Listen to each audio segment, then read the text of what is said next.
Habari tena wakati mwingine, karibu katika chaneli yetu ya Expanse Uongozi Point, na tunaendelea na mada yetu kabambe kwenye kitabu kile cha ambacho nimekisema kinaitwa 4J's ama J4, yani jifahamu, jitambue, jidhibiti na jitolee. Na kipindi kilichopita nilitoa utangulizi, nilisema maana ya kujitolea. Sasa leo nikaona niendelee kwa undani zaidi.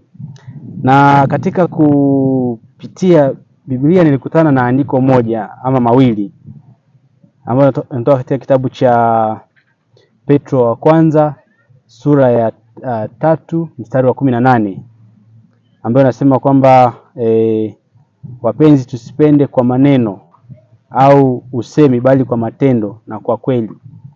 Yaani tunaaswa kwamba katika nadharia ama katika dhana ya kujitolea, hatuzungumzi tu kwa maneno.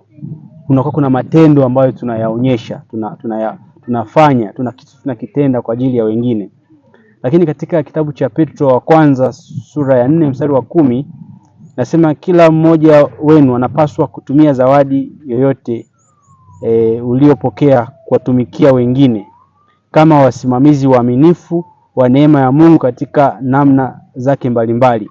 Kwa tumeambiwa tutumie zawadi za matendo mema, tuwatumikie wengine kwa uaminifu. Kwa hiyo kama tulivyosema, kujitolea ni kile kitendo cha kumtumikia mtu ama cha kumsaidia mtu binafsi, kusaidia kikundi, taasisi na kadhalika. Kwa hiyo baada ya kuona hayo maandiko ambayo yanatupa picha pana kwamba tunapaswa kujitolea, basi kuna mgawanyiko wa faida mbili. Tuangalie faida mbili ama mgawanyiko wa faida mbili za kujitolea, ambao mgawanyiko wa kwanza ni faida apatazo mtu binafsi kwa kujitolea. Lakini mgawanyiko namba 2 ni faida kwa jamii. Unapojitolea, jamii inafaidika vipi kulingana na kujitolea kwako, kushughulika kwako. Tukaona ya kwanza nielezee kidogo unaposhughulika kwa ajili yako binafsi ama faida unazozipata kibinafsi. Faida ya kwanza ni kuunganishwa na watu. Kwa hiyo unapojitolea, maana yake unajitengenezea mazingira ya kukutana na watu wenye vyeo vikubwa kwenye taasisi kubwa ambao usingewafikia kama ungekuwa katika hali ya kawaida. Kwa kuwa upo kwenye shirika, unaweza kushangaa unatumwa na bosi, ile anaendelea kuona kumbe ipo siku itatokea fursa. Anasema kuna mtu fulani alishaye kujitolea, alifanya vizuri sana, ni mwaminifu. Kwa hiyo unashangaa unapata connection na inakusaidia kutoka kimaisha.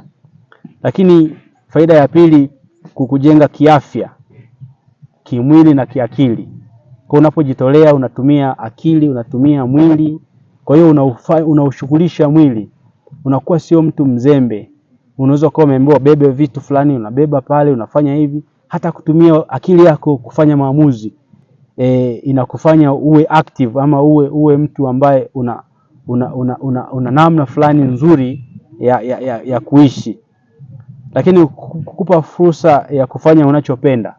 Kujitolea inakupa fursa ya kufanya kile ambacho unakipenda. Lakini inakusahaulisha matatizo mengi. Yaani wanasema the idle mind is the workshop of the devil. Yaani mtu ambaye anakaa pasi na kujishughulisha anakuwa anajitengenezea mazingira, yani anakuwa ni hekalu ama ni nyumba ya shetani ya kuwaza vibaya. Kwa hiyo unajikuta mtu huyu hata magonjwa hawezi yakamwacha. Lakini nadharia ya pili tukasema kwamba kujitolea kwa ajili ya kusaidia jamii. Namba 1, faida ya kwanza ambayo utaipata unapojitolea na jamii itafaidikaje? Itafaidika katika mchango chanya wa kimaendeleo. Kuna shughuli za kimaendeleo, shughuli za kiuchumi na shughuli za kijamii zile.